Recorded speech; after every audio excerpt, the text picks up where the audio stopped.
Alone and lost, I snaked uphill on a 2-lane road in the foothills.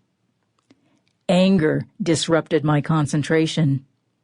The intended plan for this final day of my California vacation? Me in the passenger seat, sipping a cold pop and soaking up the scenery. My brother was supposed to be driving. That didn't pan out. Brother dear had gone off on his own escapade, instead of chauffeuring me to the Hindu temple for which I currently searched. He'd sent me off with written directions and a cheery, "Have a good time." His instructions had culminated in a soft Y intersection, whatever the heck that was. Hoping to coax it into existence, I leaned forward against the steering wheel and squinted at the sun. The horizon receded. Street signs materialized, raised my hopes, dashed them, slid past. As each one disappeared, my palms grew clammier and my mouth drier. Vacations. I was secretly afraid of them. The mere thought of them made me tremble like an acrophobic facing a ladder.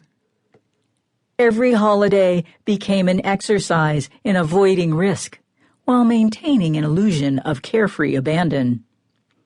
It was necessary to frequent the same haunts year after year and create meticulous plans in order to avoid spontaneity. Whenever it threatened, I reneged on commitments, turned down invitations, and passed up adventures. My mantra was, "No thanks, think I'll stay in and read."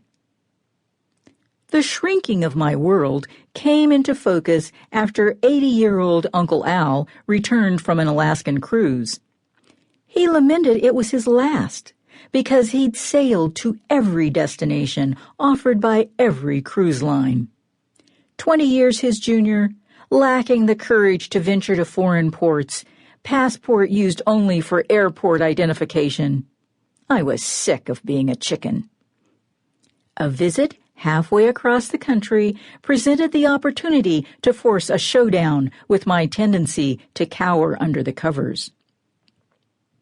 First, I confronted the quaking woman in the bathroom mirror. "Listen up, scaredy cat. You're not the boss of me anymore." Next, grabbed my favorite blankie. Finally, flopped onto the bed and opened the laptop. According to the airlines, a circuitous route cost $100 less than a direct flight to my destination, Santa Barbara. That meant landing in Los Angeles and then driving up the coast. The cursor blinked over the purchase icon. Drive through big city traffic?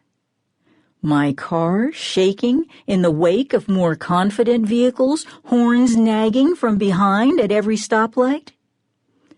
I bought the more expensive flight, straight into Santa Barbara. My sister Leslie met me at the airport, escorted me to the car rental booth, and lobbied for an upgrade. "You always go for the dinky, cheap cars,"